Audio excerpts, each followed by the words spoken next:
ദുൽഹിജ്ജയുടെ ആദ്യത്തെ 10 നമ്മൾ ചെയ്യേണ്ടുന്ന ഒരുപാട് സുന്നത്തുകളുണ്ട്.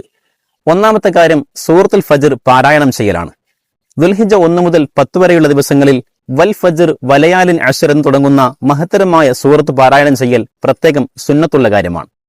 രണ്ടാമത്തെ കാര്യം, ഈ ദിവസങ്ങളിൽ ആട് മാട് ഒട്ടകങ്ങളെ കാണുകയോ അതിന്റെ ശബ്ദം കേൾക്കുകയോ ചെയ്യുന്ന സമയത്ത് തക്ബീർ ചൊല്ലലും പ്രത്യേകം സുന്നത്തുള്ള കാര്യമാണ്. മൂന്നാമത്തെ കാര്യം, ദുൽഹിജ്ജ 1 മുതൽ 9 വരെയുള്ള ദിവസങ്ങളിൽ നോമ്പ് പിടിക്കലും പ്രത്യേകം സുന്നത്തുള്ള കാര്യമാണ്. നാലാമത്തെ കാര്യം, ദുൽഹിജ്ജ 9 അറഫ ദിവസം നോമ്പ് പിടിക്കൽ ശക്തമായ സുന്നത്താണ്. ഇവിടെ മനസ്സിലാക്കേണ്ടുന്ന മറ്റൊരു കാര്യം, ഹാജിമാരെ സംബന്ധിച്ചിടത്തോളം ഈ നോമ്പ് സുന്നത്തില്ല.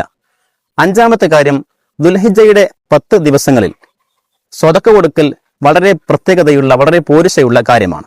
ഉലഹിയത്ത് ഉദ്ദേശിക്കുന്ന ആളുകളെ സംബന്ധിച്ചിടത്തോളം ദുൽഹിജ്ജ 1 മുതൽ അറവ് നടത്തുന്ന സമയം വരെയുള്ള ദിവസങ്ങളിൽ അവരുടെ ശരീരത്തിലെ നഖം, മുടി, മറ്റുള്ള ഭാഗങ്ങൾ നീക്കാതിരിക്കലും പ്രത്യേകം സുന്നത്തുള്ള കാര്യമാണ്.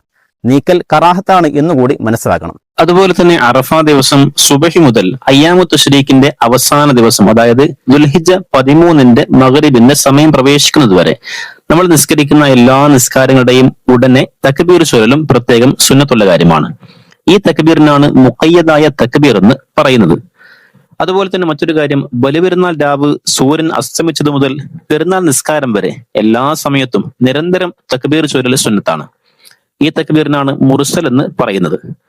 അതുപോലെ തന്നെ പെരുന്നാൾ രാവ് ഇബാദത്ത് കൊണ്ട് സജീവമാക്കലും പ്രത്യേകം സുന്നത്താണെന്ന് ഷർവാനി പോലുള്ള ഗ്രന്ഥങ്ങളിൽ കാണാൻ സാധിക്കും. അല്ലാഹു തആല പരിശുദ്ധമായ ദുൽഹിജ്ജയെ നല്ല രീതിയിൽ വരവേൽക്കാൻ തൗഫീഖ് നൽകി അനുഗ്രഹിക്കട്ടെ.